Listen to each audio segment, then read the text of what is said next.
A very good evening, our viewers of Elkem TV. Once again, you're welcome to this particular show entitled Agafiire Mu, that actually comes about every single Friday from the hours of 5 to the hours of 6. My name is Aban Brown, appearing on two other screens right here to actually give you the updates or the news items that have actually transpired throughout the week. Wherever the place and wherever you're watching from, I want to appreciate you. Thanks for joining the show and being part of this beautiful session where we bring you what has actually transpired from different parts of the world as well. Today's a Friday, and as we usher into the weekend, I want to actually get to welcome everyone from work, wherever you've been, pushing up with the world. Welcome back from work as well. And right here, without wasting much time, just allow me move into some of the news items that have actually transpired. We'll try to look at the headlines, and after short minutes away from there, we'll be moving in for a short break, and then after a short break you'll be then getting to indulge into the real stories of this particular show. These are very weak. There have been a couple of things that have actually transpired from into different parts of the world, and we are actually going to be looking at one by one as well. And starting with I'll start with some of the local stories that have actually made rounds this very week in our country Uganda and in different parts of the world.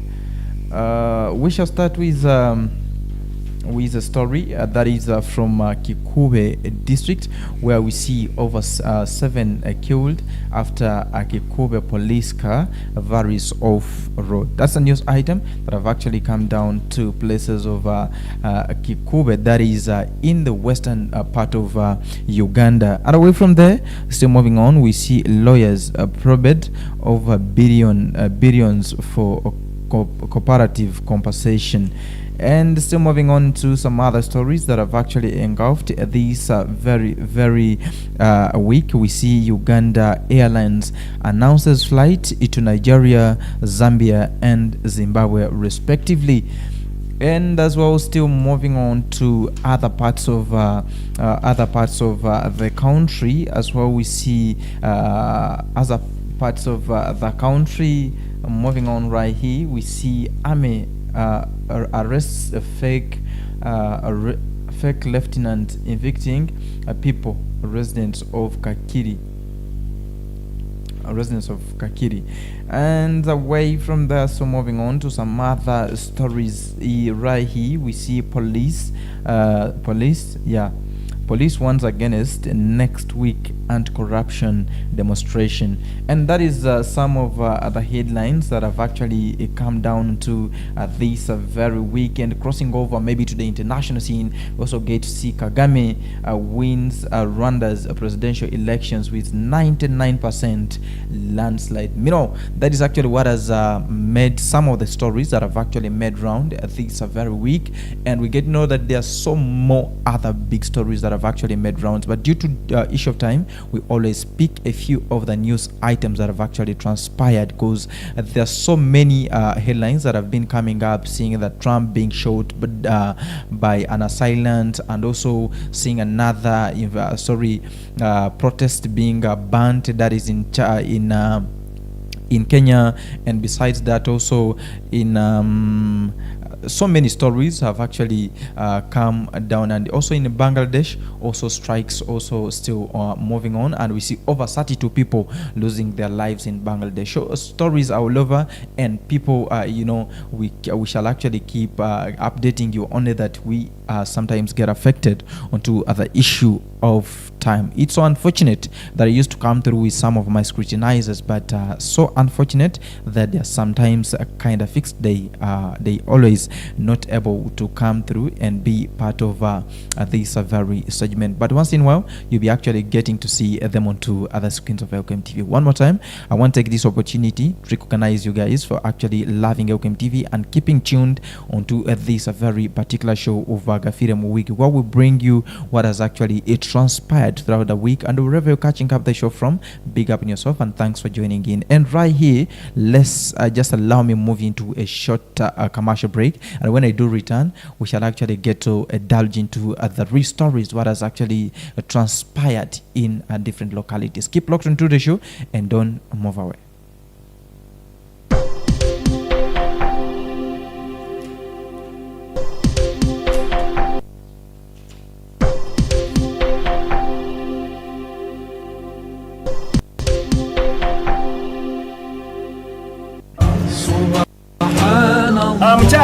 Waitu Madina Education Center olirabye. Madina Education Center isomero muno mugenya karoraho kale likusikiriza muno owenkwonki onu no hagenda kutandikira kusoma aja kyomwana akyayonka arayonka nasoma kandi nkugenda nokuzara y'abandi basatu nabo basomera hano Madina Education Center abafe Madina Education Center ngotuseyo olabira ddala Madina eri eyo Middle East naye liri wano Nyakibezi Masindi Road. Madina Education Center isomero ndigondeze lyabojo n'abaisiki then boarding primary school baina nursery section hamuna care section batirexi kala bana barahumuraga harume byokusanisa nka toys enungi muno ate primary section nayo ya mulembe nnyo abasomesa batendeke classes zize nyini metron wali dormitories nungi zirimu n'emifaliso bitabo kalamu wamu ne peni byonna bisangayo y'okusomero bya bwerere balina ne school van ey'okutambuza abaana.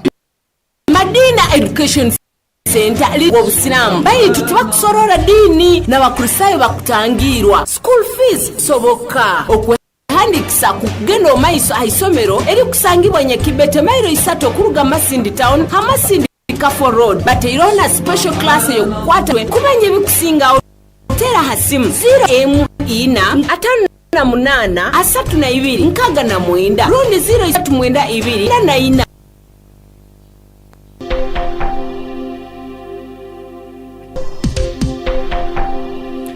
A very good evening once again, and welcome back from that short commercial break. Actually, a commercial break. You see an advert of Madina Primary School, one of the best schools in Masindi that actually finances this very show to ensure that every single Friday you get to know what has transpired. You get the news that have transpired throughout the week. We appreciate you guys of Madina.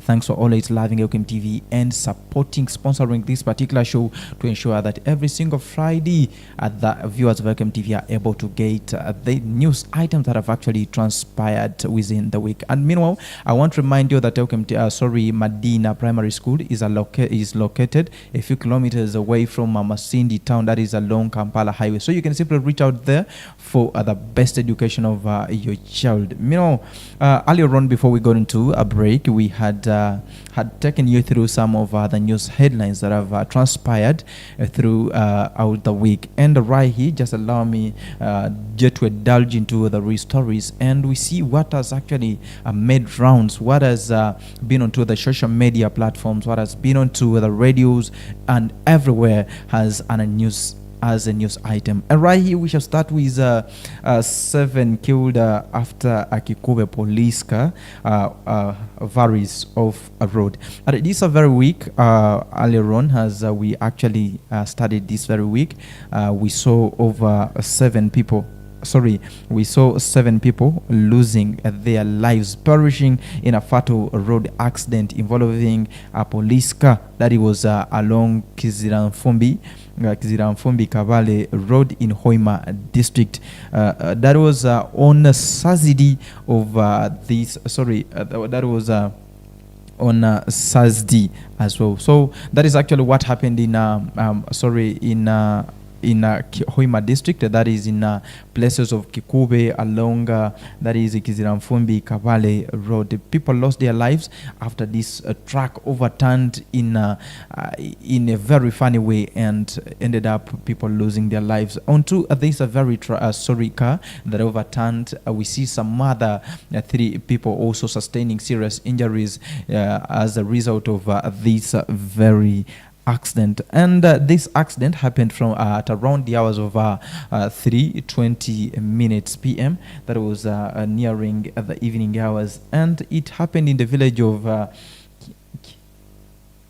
Kitegwa B village in Kabale parish, and it is a Kabale sub-county in Hoima district. That's where the accident happened, where 4 people were of 4 police officers and 3 civilians. 4 amongst the ones that lost their lives. 4 were the police officers and 3 civilians, and the rest 3 also sustained serious injuries. The ones that were onto the hospital and onto the story, they're actually getting medication. That is at Hoima Regional Referral Hospital. Let's pray for their lives, because looking into some other stories, we get to see that over only in the span of this week, we have lost over 81 people in a road accident. So accidents are there. I pray that whoever is riding onto or driving onto the road, let's be vigilant. Let's take care as we actually getting to drive. I know the drivers, the riders, you at least know the criteria from the criteria to follow as you're going into the road ride. What you need to do and what you don't need to do. So let's be vigilant for our lives. Let's take care as well as riding onto other roads to reduce these accidents as well. Because right now, as I'm speaking, the government of Uganda did it best and constructed the roads. So everywhere the roads are very okay, but let's use them wisely to actually save our lives. That is actually what came down. That is in Kikube district, Kikube. That is in along Kiziramfumbi Kabale Road in the very sub-county of Kabale in Hoima district. And away from that, still moving on to some other stories, I'll now get to move on to the international scene straight away, where we actually get to see Uganda Airlines announcing flight to Zambia, Zimbabwe, and Nigeria, respectively. These 3 countries have actually joined. They've actually joined the routes of the Uganda Airlines. Still, while launching these very routes, it is estimated that these routes will actually start operating. That will be in December 2024. That's when we'll be seeing flights now moving onto the real operation. That is seeing flights, aeroplanes flying from Uganda to Nigeria. That is in Abuja, and also seeing flights also flying to Harare, that is the capital city of Zimbabwe, and away from there we shall also see flights at the same time moving to the parts of Lusaka, that is in Zambia. Also, if you looked at how earlier on how Uganda has been doing its things, and today we see that there is a very, very big change when it comes to the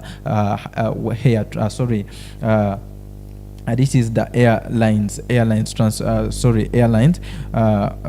transportation. We see there is an improvement. And still moving on to this very story, we see these routes of the airlines join existing destination.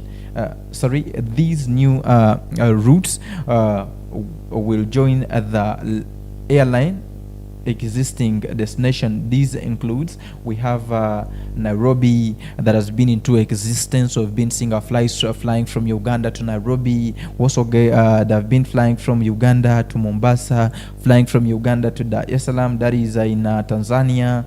Still seeing our flights also flying from here to Jumbura, that is in Burundi, and also seeing our flights also flying from here to Johannesburg, that is Johannesburg.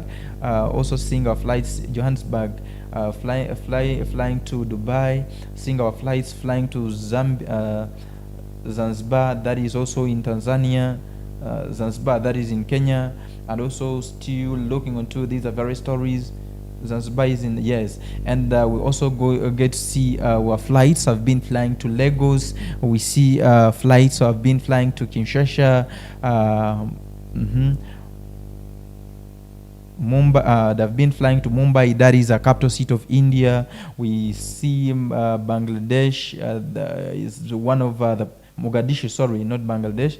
We see Mogadishu, that is the capital city of Somalia. We've been seeing our flights moving here and there in places of Somalia, flying to Juba, and lastly to Kilimanjaro, that is in Kenya. You know, if you looked at strategically currently, the airlines of Uganda have at least made a step forward compared to how things have been actually happening time back. And that is the three places, that is Abuja, Abuja, Harare, and Lusaka has actually joined the mentioned. I've actually taken you through the Mombasa, the Zimbabwe, and the rest, and the Zanzibar and the rest. And according to the press release, the flight to Abuja will start on. It is estimated to start on 12th. That is 2024 for the ones that would wish to fly from Uganda to Abuja, that is in Nigeria. So the flight is already there. You can simply catch up with the management, and you see how you can simply fly. That will be on 12th to Abuja, that is in Nigeria. It will be actually operating on Sundays, and it will be operating every Sunday and Thursday with with the A330-800 aircraft. That is the aircraft number that will be flying from Uganda and moving to other places of Nigeria, that is in Abuja. And away from there, we also get to have some kind of we see that this airline extends the existing flights to Lagos. The existing flight to Lagos, which runs on Sunday, Monday, and Saturday. Earlier on, we've been having actually a plane flying from Uganda to Nigeria, that is in Lagos, that has been actually operating from Sundays, Mondays, and Saturday. And we've also been joined Sundays and Saturday. We'll also be seeing flights moving to places of Abuja, still in the same country, that is Nigeria. And so moving on for Lusaka and Harare, services will start on September, that is 25th of this February of 2024. That's when we shall be 25th of December. That's when we shall be seeing flights actually flying from Uganda now to Harare, places of Harare, and also Lusaka, that is in Zambia. Let's wait and see as things are still moving on well. And away from there, we see the flights from Harare to Lusaka that will be actually moving 4 times in a week, whereby we see on Monday there will be a flight moving to Harare and Lusaka, and also on Wednesday we shall also be seeing a flight moving from Uganda to places of Zambia and Zimbabwe, and Thursday also see another flight also flying from Uganda to Zambia and Zimbabwe, and also on Saturday also seeing the flights also moving from Uganda to Zimbabwe at the same time. And that is on Saturday. So there is that kind of improvement that we're looking around into the connectivity of our country, Uganda, to some other parts of West African parts of, South Africa, part of the world, and also western part of Africa to, as well. We see there is that kind of connectivity. East Africa is now connecting with those other countries. So we see a very big improvement right there. And the plane that will actually be traveling from Uganda to those places is a CRS 900 aircraft. That will be the very plane that will be traveling from Uganda, Zimbabwe, and Zambia in September. We also get to see the national airlines who will be celebrating the 5-year since it began operating in Uganda. That was in August, early days of 2019. So they will be actually making their 5th year. That is in August next month. So we shall be seeing the celebrations of moving down. That is of the Uganda Airlines. And away from that, still moving on to some other stories right here. We see. According to that is Jennifer Bamtraki, the CEO of Uganda Airlines, said that these network additions will increase Uganda connectivity to the rest of Africa and brings more choice and convenience to travelers. So there is that kind of convenience that is coming about. There is connectivity in that there will be some kind of smooth movements in case somebody wants to travel to those very countries right there. And still moving on, she also added that the connectivity will enable multiple opportunities in business, trade, tourism, and social cultural images. Social cultural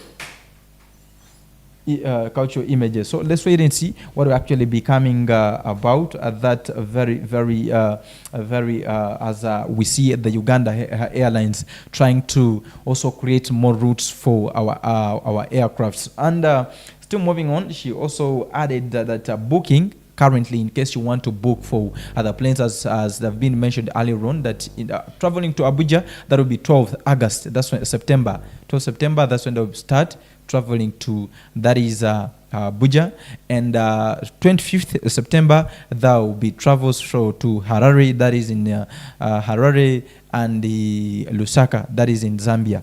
So you can simply book out for a ticket.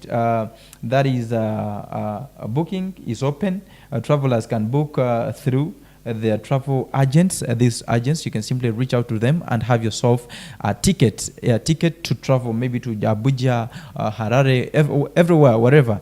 But you can simply get out to the agents. Also, you can also go at the ticketing offices, and also you can simply access it online. There is that online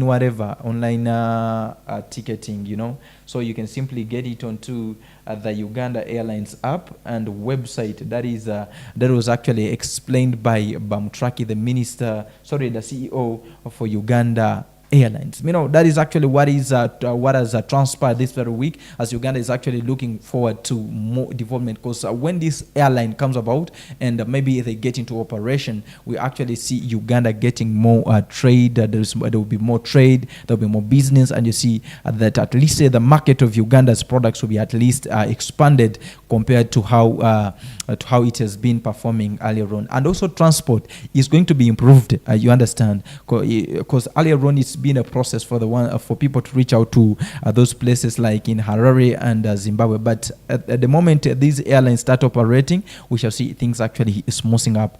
And that is actually what is happening with Uganda Airlines. And still moving on to some other stories, we actually get to see these lawyers probed over billion for cooperative compensation. We see a number of lawyers actually being onto this very story, being summoned to actually appear here. They say more than 10 lawyers, more than 10 lawyers are set to appear before CID, that is the Criminal Investigation Directorate or Department of Police, to record statements regarding the alleged mismanagement of fund intended for war loss compensation. These monies that were actually meant for the people that lost their persons during the time of war were actually mishandled by the low personalities. Some of them were actually listed down. I think I'll be reading you a few of them that are actually included into this very list of the lawyers that were summoned, that included in the mismanagement of these funds that were meant for the people that lost their persons in the wartime. And this one followed on October 2023, the report that was actually released from the Tourism Trade and Industry Committee of Parliament, which implicated them in the mismanagement of compensation funds meant for cooperative across the country. So you were seeing that these people were actually being included by this parliamentary committee that sits on trade, tourism, and the industrial committee, or that committee of parliament included these people among the people that were actually included in the mismanagement of these funds. Still moving on, the committee chaired by, that is Mwine Mpaka, disclosed that most payments for war loss compensation were not made directly to the intended beneficiaries. We see that based on the information that we're getting from this committee that actually sits onto this very committee, we see that it was disclosed there that the money that were actually meant to compensate these very people were not hit the real target for it or for what it was set for. So that's why we get to see these wrangles also coming in. So there are actually a couple of significant persons right here that actually went up and they got some portions that were not supposed to be theirs. And we still moving on to this very story. We see requesting the parliamentary committee recommended, yes, consequently, the parliamentary committee recommended the CID, that is a criminal investigation department. We see the Inspector General of Police, that is, Inspector General of Government, that is the IGG, and we also see the Director of Public Prosecution, the DPP, to exercise their powers to conduct investigation into the personal involvement and professional misconduct of lawyers in relation to the war loss compensation to cooperatives. So earlier on we see that this committee also went further and also requested the CID, that is the Criminal Investigation Department, together with the Inspector General of Government, that is the IGG, and also the Director of Public Prosecution, the DPP, to actually intervene and prosecute and execute their duties here on two other issues of corruption. And still moving on, I actually want to give you some of other people or low personalities were actually included into the list of someone. And here we see amongst some of them that were cited is Ezra Kabali, who traded as the probate advocates, was included. We see Masereje and co-advocates also being included among the summoned persons. We see here they were implicated in a massive fraud involving Buyaka Growers Cooperative Society, Uganda Cooperative Transport Union Limited. We see the East Mengo Growers Cooperative Union Limited and the West Acholi Cooperative Limited, among others. So there are a couple of people, there are a couple of these associations, organizations that I'm trying to read down here, and also these circles, associations, and also some other besides these, the two that I've read for you, the advocates. There are also some other persons, some other law implementers. They're also included onto this very list. So the list is very wide. As earlier on I told you that it's more than 10 persons that have actually been cited into this very news item. So you can simply reach out and get to actually know more about this very story, because on Elkem TV we actually get you to know what has actually transpired throughout the week, where's the stand of our country, what is transpiring, what is actually making wave all over the places of all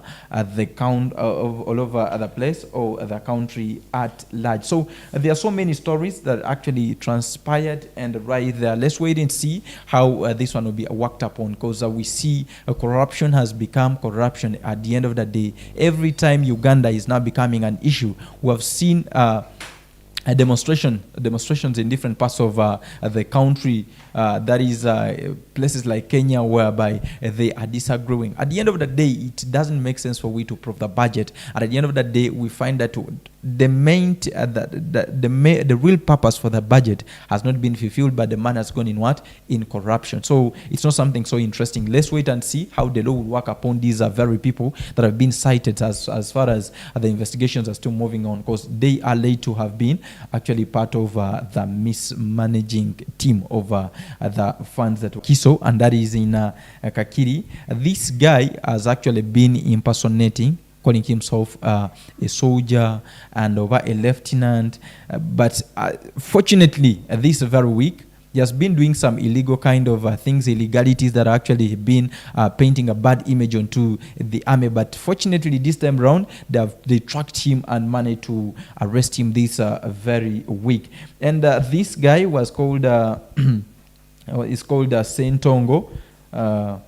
This guy is called Sentongo. This guy is called looking into the story. This impersonator. This impersonator is called this impersonator. Let me try to look for his name right here. He's called who?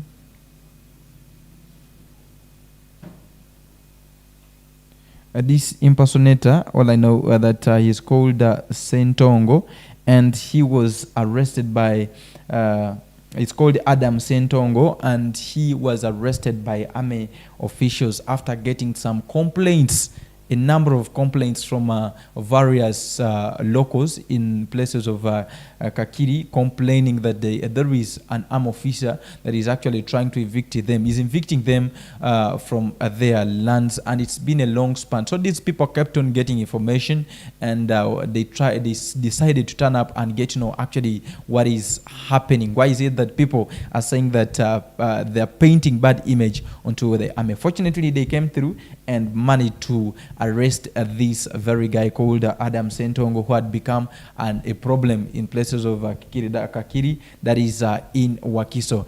Sentongo was arrested in an army attire that was the uniform of the army, together with the shoes, the uniform and the shoes, and besides that he also had the chepe on him, that of a lieutenant, fake chepe of a lieutenant that he would use to scare the locals and end up grabbing their lands. And into the process of trying to ask him questions by the armed officers that actually surrounded him, at first he pretended to actually also speak back, like he posed to them like an army officer, but earlier on he came out and declared that he is not, he is sorry. Let me take you to his statement here. He said, "Let me tell you the truth. I am not a soldier. I have never been near any military school. I just got these attires from my friend who is a soldier and uses them. He says, let me tell you the truth. I am not a soldier and I have never been near any military school. I just got these attires from my friend who is a soldier.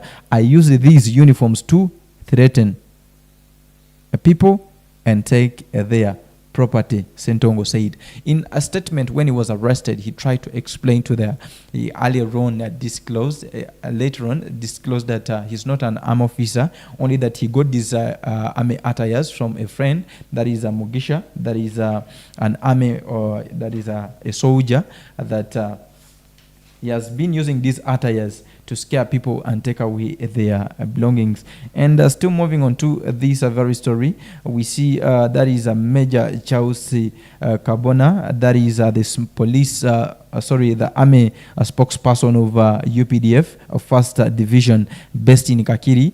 Also, he said that they compelled to search for Sentongo after receiving various complaints from locals. And after getting this information for quite a long span, they had to intervene as the army and ensure that this person is arrested, and added that Sentongo was arrested together with another man identified as that is a Hannington Secondary. So Hannington Secondary was actually arrested together with this wise man. I won't call him a wise man, but this man is wise, because it's not easy for somebody to just go through and start playing around with army attires. And this man was arrested together with Hannington Secondary, whereby when they tried to also ask Hannington Secondary, he also tried to disclose that he's a soldier, also serving under the internal security organization, that is ISO. When UPDF officers asked for a proof of the profession, he provided an alleged military force number that they was deemed not true. So this prompted them to also arrest him. As I'm speaking right now, and based on to the information that we actually got from this very story, we see that these two will actually be aligned before the military court and be charged for impersonation, tarnishing army image, and illegally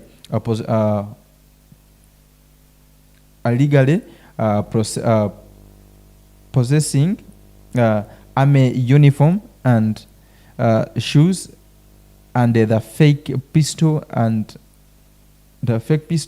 and a walkie-talkie. So they actually, these people have been with a couple of gadgets attached to army. So based on the communication from Charles Kabarwana, that is the spokesperson of the UPDF First Division, that is in Kakiri, say these people will be aligned into other courts of law. So let's wait and see what will come out. We shall be actually giving you the updates on how things are actually moving. But that's what is happening to the world. Let's be very vigilant wherever onto the people that are coming to our localities. You know, people have become wise, and based on the information that this arm officer added, say that that is Major Charles Kabarwana, say that this habit has actually been common in places of Wakiso, whereby low-ranking officials, army officers, have actually been getting those high-ranking officials attires and use them to scare people, grab away their belongings. So it had actually become a culture in places of that is Wakiso. But as we seeing that there have been at least there is an improvement of arresting them. Let's wait and see. We hope that the situation will soon harmonize. So that's some of the stories that we're actually trying to look through, and what has actually transpired in places of Wakiso and also some other parts of the country. Just allow me move you into a short break, and when I do return, I'll be actually getting into the last two stories, and we get to sign out of here since time is not our best ally. Keep locked onto the show, and as I get back shortly from a break.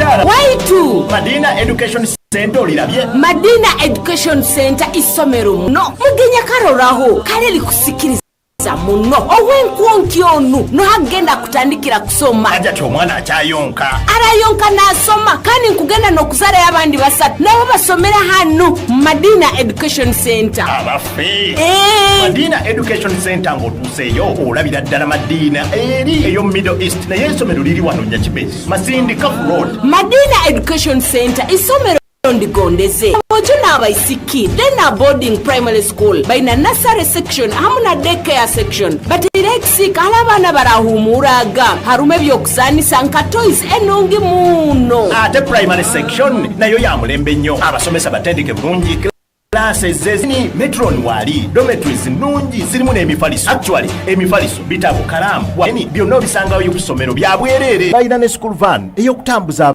abaana. Madina Education Center liri ha musinga gw'obusiramu bayitu tubakusorora dini n'abakristayo bakutangirwa school fees nizisoboka andikisa kugenda omaiso aisomero eri kusangibwa Nyakibete Masindi town Masindi road bateirona special class yokukwata kuruhano mutwe kumanya ebikusinga otera hasima ina atanu na munana asatu na ibiri nkaga na mwenda rundi 03 mwenda ibiri kenda na ina asatu na mukaga 0.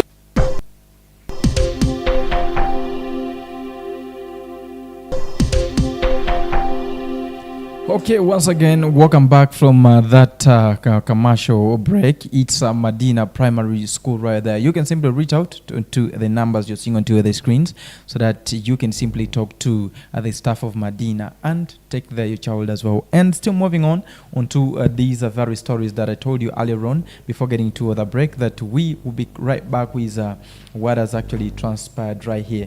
And onto this very week, we have actually gotten a story whereby police has warned against next week's anti-corruption demonstration. We have actually been basing on two police reports, they're actually trying to say that there has been some persons onto the social media handles trying to, mobilize Ugandans, some personalities to actually join the crowding. That will be the crowd that will be on. That will be on Tuesday. That is next week to join and also move towards Parliament in regards to demonstration over their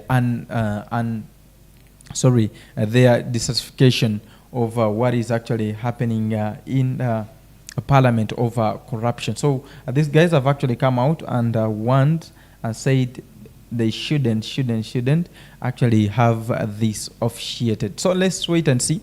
That is actually some small information that I've gotten out of that very news item of police warning, saying no, you guys that are actually trying to mobilize guys to come and strike on streets of Kampala, moving towards the Parliament, actually trying to demonstrate towards the corruption that has also become an issue.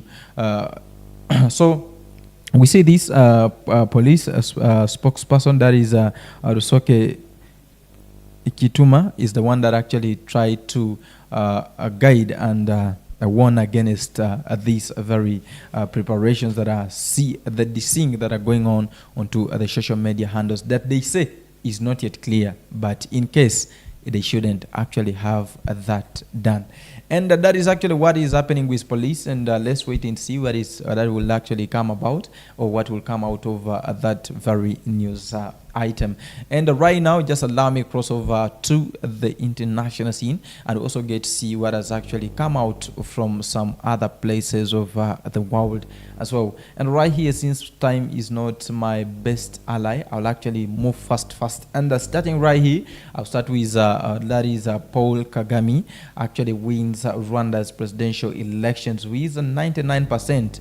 That is for one more time.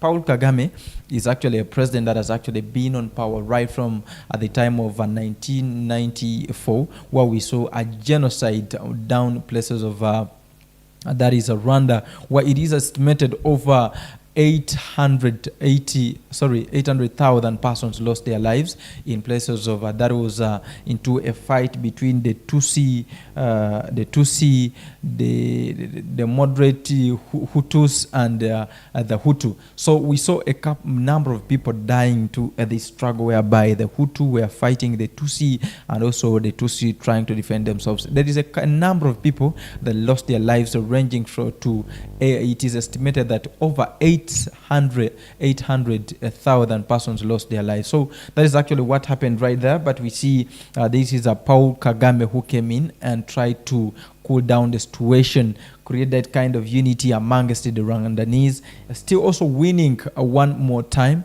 these are very elections. Paul Kagame was first elected, that was in 2000, where he also won the elections. And this time around, Paul Kagame 2024 elections, he didn't actually stand alone. He have had more two persons onto this very struggle. Reading here, we see Kagame was first elected, as I told you earlier on, in 2000.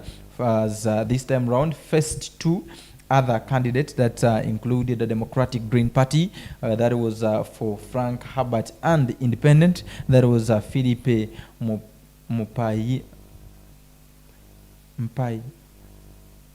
Mpaimana.